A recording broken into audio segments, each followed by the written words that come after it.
అలాగే నా పేరు మీద వెంకట మై ఛానల్ ప్రకారం మన ఛానల్ సబ్స్క్రైబ్ చేసుకోకపోతే ఇప్పుడే సబ్స్క్రైబ్ చేసుకోండి. పక్కనే ఉన్న బెల్ ఐకాన్ క్లిక్ చేసి ఆల్లో పెట్టుకోండి. నా ఫర్దర్ డేస్ మిస్ అవ్వకుండా చూడొచ్చు. చాలా మంది చూస్తున్నారు కానీ సబ్స్క్రైబ్ చేసుకోవట్లా.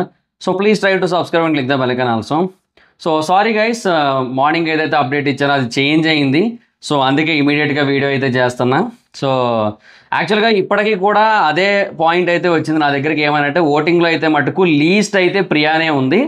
బట్ ప్రియాకి అండ్ మనీష్కి ఇద్దరికి కూడా దగ్గరగా సిమిలర్గా ఓటింగ్ ఉంది. అండ్ నేను ఆ వీడియోలో కూడా ఇదే పాయింట్ చెప్పాను. నేను ఇప్పటికీ అదే పాయింట్ అయితే ఉంది.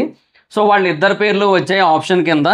సో 99% అని చెప్పి ప్రియా పేరు ఎందుకు వచ్చిందంటే ఇంకా మ్యాక్సిమం ఓటింగ్ని బట్టి వెళ్ళిపోదాం, తీసేద్దాం అన్నట్టుగానే ఉన్నారు. అండ్ బీబీ టీం మొదటి నుంచి మనీష్ కొంచెం సాఫ్ట్ కార్నర్తో ఉంది కాబట్టి ఆ ఆస్పెక్ట్లో ప్రియానే పంపించేస్తారు, మనీష్ని ఉంచుతారు అన్నట్టుగా నాకైతే అప్డేట్ వచ్చింది. సో అదే షేర్ చేశాను నేనైతే మీకు. బట్ ఇప్పుడైతే అలా జరగలేదు. బేసిక్గా మర్యాదగా మనీష్ని అయితే పంపించారు, మర్యాద మనీష్ని. సో మనీష్ అయితే ఎలిమినేట్ అయిపోయాడు అనమాట. సో అంటే కొంచెం షఫ్లింగ్స్ అయితే జరిగాయి, వాళ్ళకి చాలా డిస్కషన్స్ అయ్యాయి. సో ఇనీషియల్ డిస్కషన్ ఏదైతే నా వరకు వచ్చిందో నేను దాని గురించి మీకు అప్డేట్ అయితే షేర్ చేశాను. బట్ ఇప్పుడు ఇంకా ఇలా జరిగింది కాబట్టి ఇంకా మళ్ళీ ఇంకొక అప్డేట్ అయితే షేర్ చేస్తున్నా. సో ఇది కూడా యాజ్ ఫాస్ట్ యాజ్ పాసిబుల్ మీకు చెప్పడానికి అయితే ట్రై చేస్తున్నాను. అందుకే ఇంత ఎర్లీగా వీడియో అయితే పెట్టాను నేనైతే దీని గురించి. సో అది మరి సిచ్యువేషన్. సో మనీష్ అయితే ఎలిమినేట్ అయ్యాడు. మనీష్ ఎలిమినేట్ అవ్వడం ఓకే అనుకున్న వాళ్ళందరూ కూడా లైక్ చేయండి. అలాగే ప్రియా ఎలిమినేట్ అవ్వకపోవడం బాధాకరం అనుకున్న వాళ్ళు కూడా లైక్ చేయండి. లైక్ చేసి వీడియోకి హైప్ ఇవ్వండి. సో దట్ ఈ వీడియో కొంచెం ఎక్కువ మందికి రీచ్ అయ్యే ఛాన్స్ అయితే ఉంటుంది. అందరూ కూడా లైక్ చేసి కింద లైక్ కొట్టిన తర్వాత హైప్ అనే ఆప్షన్ వస్తుంది మొబైల్లో. ఆ హైప్ మీద కూడా క్లిక్ చేయండి. సో అప్పుడు కొంచెం హైప్ వస్తుంది. హైప్ మీద క్లిక్ చేసి 150 పాయింట్స్ 250 పాయింట్స్ మీ సైడ్ నుంచి యాడ్ చేయొచ్చు అని చెప్తుంది అనమాట. సో అట్లా యాడ్ చేయండి కొంచెం. సో అప్పుడు వీడియో కొంచెం హైప్ వస్తుంది అనమాట ఆటోమేటిక్గా. సో ప్రియా ఎలిమినేట్ అవ్వకపోవడం అయితే మటుకు నాకు చాలా బాధాకరమైన విషయం అనే చెప్పాలి నాకైతే పర్సనల్గా. ఎందుకంటే ఇప్పటికే అంటే ఆ పిల్లే రియలైజ్ అవుతోంది మెల్లిమెల్లిగా నా గొంతుకు ఏదో ప్రాబ్లం అయిందని చెప్పి. బట్ యూనో అది మనకి మొదటి నుంచి ఉంది, అదొక ప్రాబ్లము. రెండోది పర్సనల్గా ఆవిడ బిహేవియర్ బాగోదు. మూడోది రెస్పెక్ట్ ఉండదు. నాలుగోది సంథింగ్ లైక్ ఎట్లా అంటే ఓవర్ ఎక్స్పెక్టేషన్స్ ఉంటాయి అవతల వాళ్ళ సైడ్ నుంచి ఈవిడికి. బట్ ఈవిడ మటుకు వాళ్ళ ఎక్స్పెక్టేషన్స్ని మీట్ అవ్వడానికి అయితే మటుకు రెడీగా ఉండదు. ఇట్లాంటి కొన్ని పాయింట్స్ అయితే ఉన్నాయి. నాకైతే బేసిక్గా ప్రియా బిహేవియర్ మొదటి నుంచి నచ్చదు. బట్ ఏమో తను చెప్తున్నా కదా వాళ్ళిద్దరు పేర్లు వచ్చాయి. సో వాళ్ళిద్దరిలో ఒక పేరు అయితే చూస్ చేసుకున్నారు బీబీ టీం. మనీష్ మర్యాదగా మనీష్ని పంపేద్దాం డిసైడ్ అయ్యారు. సింగిల్ ఎలిమినేషనే, డబుల్ ఎలిమినేషన్ కాదు. ప్రియా అయితే కాదు. ఓకే, సో అది పాయింట్ అనమాట. సో ఫ్లోరా కూడా కాదు. సో ప్రియా కాదు, ఫ్లోరా కాదు, ఇద్దరు కాదు, మర్యాద మనీష్. సో నిన్న కూడా అదే చెప్పాను నేను. మార్నింగ్ వీడియోలో కూడా అదే చెప్పాను నేను. ఏమనంటే వాళ్ళిద్దరు కూడా ఓటింగ్లో లీస్ట్ ఉన్నారు. మనీష్ చాలా దగ్గరగా ఉన్నాడు ప్రియాకి. సో ఇద్దరు పేర్లు వచ్చి ఇప్పుడు ప్రియా పేరే చూస్ చేసుకున్నారు అని. బట్ ఇప్పుడు కొంచెం మార్చారు, అటు ఇటు చేశారు. ఏమో మరి ఇంకా బయట వస్తున్న అప్డేట్స్ ఏవైతే ఉంటాయో, న్యూస్లు ఏవైతే ఉంటాయో వాటిని బట్టి కూడా వాళ్ళు డెసిషన్ చేంజ్ చేస్తారు అప్పటికప్పుడు. సో అట్లా కూడా మేబీ మనీష్ని ఏమైనా చేంజ్ చేసి ఉండొచ్చు, మనీష్ని ఎలిమినేట్ చేసి ఉండొచ్చు. సో అట్లా కూడా అయ్యింది. సో యాజ్ ఆఫ్ నో అయితే మనీష్ అయితే ఎలిమినేట్ అయిపోయాడు. మనీష్ ఎలిమినేట్ అవ్వడానికి ప్రియా హ్యాపీ నాకు తెలిసి. మనీష్ ఎలిమినేట్ అయిపోయాడు కాబట్టి కిచెన్లోకి ఇంకా మనీష్ రాడు. కిచెన్లో ఇంకా మనీష్తో పని లేదు, మనీష్తో ప్రాబ్లం లేదు, ఏదీ లేదు కదా. సో నాకు తెలిసి Priya will be the one of the most happiest person నాకు తెలిసి. ఇంకా మనీష్ వెళ్ళిపోయాడు కాబట్టి. మనీష్ వెళ్ళిపోవడానికి రీజన్స్ అంటారా, ఏదో ఒక్క దగ్గర అని కాదు, ప్రతి చోట కూడా ఆ over commanding, over domination, food ఇస్తున్న దానికోసం కూడా 1,00,000 సార్లు పేచీలు పెట్టి, గొడవలు పెట్టి, గోల చేసి అంతా చేస్తుంటారు. So that is the one of the reason. యాక్చువల్గా హరీష్, మనీష్, ప్రియా, శ్రీజ ఈ నలుగురు కూడా వెళ్ళిపోవాలి అని చెప్పి అందరూ ఎప్పటి నుంచో కోరుకుంటున్నారు. నేను కూడా ఎంపీహెచ్ఎస్ వైరస్ అన్నాను కదా. ఎంపీహెచ్ఎస్ అంటే మనీష్, ప్రియా, హరీష్, శ్రీజ ఈ వైరస్ ఉంది కదా. సో దీంట్లో ఇప్పుడు ఎం వైరస్ అయితే వెళ్ళిపోయింది. ఒక వేరియంట్ వెళ్ళిపోయింది. పిహెచ్ఎస్ వైరస్ మిగిలింది ఇప్పుడు. ఈ పిహెచ్ఎస్ వైరస్లో కూడా ఒక్కొక్కరు మెల్లిగా వెళ్ళిపోతే బెటర్ నన్ను అడిగితే. సో అది నా ఒపీనియన్ అయితే.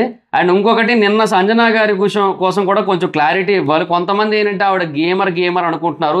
నేను ఒకటే చెప్తాను, తర్వాత సారీ చెప్పి ఉండొచ్చు, అది వేరే విషయం. కానీ ఆవిడ చెప్పింది లైవ్లో, అది వేరే విషయం. నేను అంటుంది ఏంటంటే ఎంత గేమర్ అయినప్పటికీ కూడా బిహేవియర్ బ్యాడ్ అయినట్టయితే డెఫినెట్గా మనం బ్యాడ్ అని మాట్లాడుకోవాలి. That person is bad.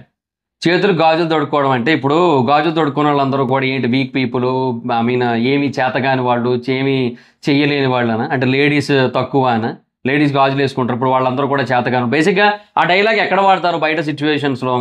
ఈ చేతులకి గాజులు వేసుకొని ఉన్నా అని చెప్పి అని ఎప్పుడు అంటారు? చేతగానోడా, లేదంటే ఆడంగెదవా, ఇట్లాంటి మాటలు మాట్లాడే టైంలో మాట్లాడతారు. అవునా? అంటే వాళ్ళ ఇంటెన్షన్ కూడా బయట మాట్లాడేటప్పుడు కూడా వాళ్ళ ఇంటెన్షన్ ఏంటి? ఆడవాళ్ళని తక్కువ చేసి మాట్లాడుతూనే ఆ స్టేట్మెంట్ ఇస్తారు. ఆడవాళ్ళు తక్కువ గాజులు వేసుకున్న వాళ్ళు ఏమీ చేయలేరు అన్న ఉద్దేశంతోనే ఆ స్టేట్మెంట్ ఇస్తారు, నువ్వు కూడా గాజులు వేసుకొని ఉన్నావా అని చెప్పి. అదే స్టేట్మెంట్ ఆవిడ ఇచ్చింది. హరీష్ మీద ఎగిరెగిరి పడింది ఆవిడ మొన్న వారం. ఏమని ఆయన ఆడవాళ్ళని తక్కువ చేసి మాట్లాడాడు అది ఇది అని చెప్పి ఒక స్టేట్మెంట్ ఇచ్చి ఆవిడ ఎగిరెగిరి పడింది. మరి ఈరోజు ఆవిడ చేసింది అతను చేసిన దానికంటే దారుణం, అంతే కదా? సో ఈవిడ ఇంకా వర్స్ట్గా బిహేవ్ చేసినప్పుడు, ఆడవాళ్ళని ఇంకా తక్కువ చేసి మాట్లాడినప్పుడు, ఒక పర్సన్ని టాస్క్ పరంగా మాట్లాడాల్సి వచ్చినప్పుడు టాస్క్ పరంగా మాట్లాడకుండా ఏదో పర్సనల్గా చేతికి గాజులు వేసుకున్నట్టు ఆడంగా ఏదోలాగా ఉన్నావు అన్నట్టుగా మాట్లాడి అవన్నీ అనవసరం కదా. సో డెఫినెట్గా ఆవిడ ఒక వర్స్ట్ క్యాండిడేట్ ఆ విషయంలో మటుకు. గేమ్ ఉంటే ఉండుండొచ్చు, బట్ యాజ్ ఎ పర్సన్గా యాజ్ ఎ బిహేవియర్ బేసిస్ మీద అయితే మాత్రం Sanjana is a very worst person. So అట్లాంటి ఒక పర్సన్ని గేమ్ పరంగా కొంతమంది ఎంకరేజ్ చేస్తూ ఉంటే నేను ఎంకరేజ్ చేయను, నాకు నచ్చదు. సంజన ఉంటే సీజన్ హిట్ అయిపోద్దేమో అని చెప్పి వీడు కంగారు పడిపోతుంటే అది ఇదని చెప్పి కొన్ని కామెంట్లు పెడుతున్నారు. ఆ సీజన్ హిట్ అయితే ఏంది లవడా, పోతే ఏంది నాకు, ఏదైతే ఏంది నాకు, నాకేందా ఆ సీజన్ ఉంటే ఏంది, ఊడితే ఏంది, వస్తే ఏంది, పోతే ఏంది, బిగ్ బాస్ ఆగితే ఏంటి, ఉంటే ఏంటి?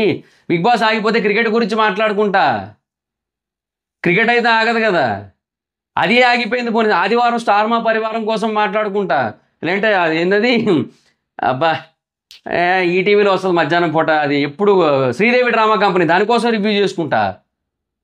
నేను ఏదైనా మాట్లాడుకోగలుగుతా, నాకు బిగ్ బాసే అని కాదు, జనరల్గా చెప్తున్నా. ఒక పర్సన్ ఏంటంటే గేమ్ ఆడుతోంది, ఆవిడ గేమర్ అని కాదనట్లేదు, బట్ గేమర్ కదా అని చెప్పి ఎంత వరస్ట్గా బిహేవ్ చేస్తున్నప్పటికీ, ఎంత దరిద్రంగా మాట్లాడుతున్నప్పటికీ కూడా అట్లా మాట్లాడటం కరెక్ట్ కాదు. ఈవెన్ ఆదిరెడ్డి గారి వీడియో కింద కూడా చూశాను నేను, జనరల్గా తమ్నైల్ చూశాను. ఓకే, బేసిక్గా మన దగ్గర ఇట్లా వచ్చింది కదా, సంజనాకి పాజిటివ్ రెస్పాన్స్, మరి ఆయన దగ్గర ఎట్లా వచ్చిందో చూద్దాం అని చెప్పి ఆదిరెడ్డి గారు దాంట్లో కూడా చూశారు. ఆయన కరెక్ట్గానే చెప్పారు, ఆయన కరెక్ట్గానే పెట్టారు తమ్నైల్. దాని కింద కామెంట్ సెక్షన్లో తమ్నైల్ రాంగు, తమ్నైల్ బ్యాడు, ఏంటది నాకు అర్థం కావట్లే. మళ్ళీ ట్విస్ట్ ఏంటంటే లేడీసే సపోర్ట్ చేస్తున్నారు దానికి.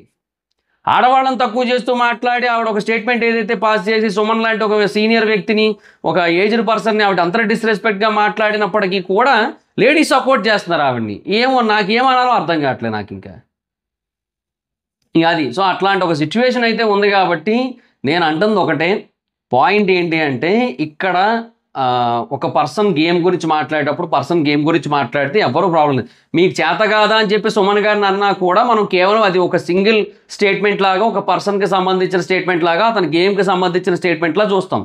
అట్లా కాకుండా చేతులు గాజులు వేసుకొని కూర్చున్నారంటే ఓవరాల్గా లేడీస్ అందరినీ ఉద్దేశించి మాట్లాడినట్టు, అంతే కదా. మరి అట్లాగే మాట్లాడాలి. మరి ఇంకా ఆవిడ చేసింది ముమ్మాటికి తప్పదు, కొంతమంది యాక్సెప్ట్ చేయలేకపోతున్నారు అంతే, అంతకుమించి ఇంకేమీ లేదు. సరే, ఇంకా let's talk about Manish. So Manish అయితే ఎలిమినేట్ అయ్యాడు. మనీష్ ఎలిమినేట్ అవ్వడానికి చెప్తున్నాను కదా, అగ్ని పరీక్షలో కూడా అతను పెద్దగా చేసింది ఏమీ లేదు, పెద్దగా ఇంప్రెస్ చేసింది ఏం లేదు. సో అతనికి ఓట్ బ్యాంక్ ఏం క్రియేట్ కాలేదు. అండ్ ఇక్కడికి వచ్చిన తర్వాత కూడా అతను పెద్దగా ఏం చేసింది లేదు. అతనికి పైగా టాస్క్ కూడా ఏం రాలేదు. రాకపోయినప్పటికీ కూడా ప్రతి దాంట్లో దూరి కలగ చేసుకొని అది చేస్తా ఇది చేస్తా అని చెప్పి ఏదేదో చేసి మొత్తానికి నానా రభస చేశాడు. ప్రతి దాంట్లో గొడవ పెట్టేవాడు. నామినేషన్స్ కూడా చాలా డిజాస్టర్స్ ఉన్నాయి, మొత్తం అన్నీ జరిగాయి. సో ఓవరాల్గా వీటన్నిటి వల్ల తనకు ఓట్ బ్యాంక్ అయితే పెరగలేదు, అసలు బిల్డే అవ్వలేదు. ఓట్ బ్యాంక్ బిల్డ్ కాకముందు ఆయన డేంజర్ జోన్లోకి వెళ్ళాడు. సో వెళ్ళాడు కాబట్టి ఎలిమినేట్ అయిపోయాడు అంతే, అంతకుమించి ఇంకేమీ లేదు. So that is the point here. So నా ఇనీషియల్ అప్డేట్ రాంగ్ అయినందుకు మటుకు సారీ మీకు అందరికీ కూడా, అది మళ్ళీ చెప్తున్నాను నేనైతే. ఎందుకంటే నాకు అలా వచ్చింది, నేను దాన్నే మీకు పోస్ట్ చేశాను ఇమీడియట్గా, అంతే, అంతకుమించి ఇంకేం లేదు. ఏమంటే ఒకటి చెప్తా చూడండి, మాకు ఒక అప్డేట్ రాగానే యాజ్ ఎర్లీ యాజ్ పాసిబుల్ చెప్పేయాలని ఒకటి ఉంటుంది. ఎందుకంటే ఎంత ఎర్లీగా చెప్తే అంత ఎర్లీగా కొంచెం బెటర్ వ్యూస్ వస్తాయని, అంతే. సో ఒక్కటి మైండ్లో ఉంటుంది, అందుకే చేస్తాం. సో కొన్నిసార్లు అది రాంగ్ అవుతుంది, మళ్ళీ చేంజ్ చేసుకుంటాం, తప్పదు, ఇంక వేరే ఆప్షన్ లేదు. This is how the process works అంతే. ఎందుకంటే ఆదిరెడ్డి గారికి ఏంటంటే యూట్యూబ్ ఆల్గరిథం కొంచెం ఎప్పటి నుంచో స్ట్రాంగ్గా ఫిక్స్ అయిపోయింది. ఓన్లీ బిగ్ బాస్ రివ్యూస్ అంటే ఆయనకే ఎక్కువ ఉంది, సో ఆయనకే ఎక్కువ రీచ్ వస్తూ ఉంటుంది. అట్లాగే సీనుకి వస్తుంది పర్లేదు, మిగతా వాళ్ళకి వస్తుంటాయి టాప్ వ్యూస్, ఆయనకి ఇట్లా కొంతమందికి వస్తుంటాయి, నైస్ అండ్ ఫైన్. బట్ ఏమంటే ఏమో నేను కొంచెం బ్రేక్లు ఇస్తూ చేస్తూ ఉంటాను కదా, సో అందువల్ల కాన్స్టెంట్గా నాకు ఆడియన్స్ అయితే లేరు. సో నాకు యూట్యూబ్ కూడా పుష్ చేయట్లేదు, ఇట్లాంటివన్నీ ఉన్నాయి కాబట్టి ఇక నేను కూడా ఏం చేయలేను. అందుకే కొంచెం నాకు అప్డేట్ రాగానే పెట్టేస్తాను, నాకేం రాని అప్డేట్ నేనేం పెట్టట్లేదు, నాకు అప్డేట్ రాగానే పెట్టేస్తున్నాను అంతే. అది తర్వాత ఏమైనా మారుతూ ఉంటే నేనేం చేయలేను. ఇనీషియల్గా అదే రైట్ అనుకుంటా, కొన్నిసార్లు అదే రైట్ అవుతుంటుంది కూడా. సో అట్లాంటప్పుడు అదే పోస్ట్ చేస్తుంటా. సో అది మ్యాటర్ అనమాట, అంతే, అంతకుమించి ఇంకేం లేదు. అందుకే కొంచెం ఎర్లీగా పోస్ట్ చేయాలని చెప్పి ఇట్లా చేస్తూ ఉంటా అంతే. సో దానివల్ల ఇట్లా జరిగింది, ఏమనుకోవద్దు, సారీ. సో అది గైస్ మరి ఇంకా సిచ్యువేషన్. సో ఇంకా మనీష్ ఎలిమినేషన్ మీద మీ ఒపీనియన్ ఏంటో కింద కామెంట్ సెక్షన్లో తెలియజేయండి.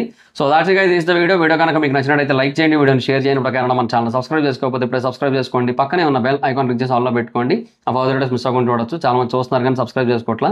So please try to subscribe and click the bell icon also. నా ఇన్స్టాగ్రామ్ ఎవరు స్మైతే అక్కడ వచ్చి ఫాలో అవచ్చు. థ్యాంక్ యూ సో మచ్, బాబు. మీటర్ నెక్స్ట్ వీడియో, బై బై.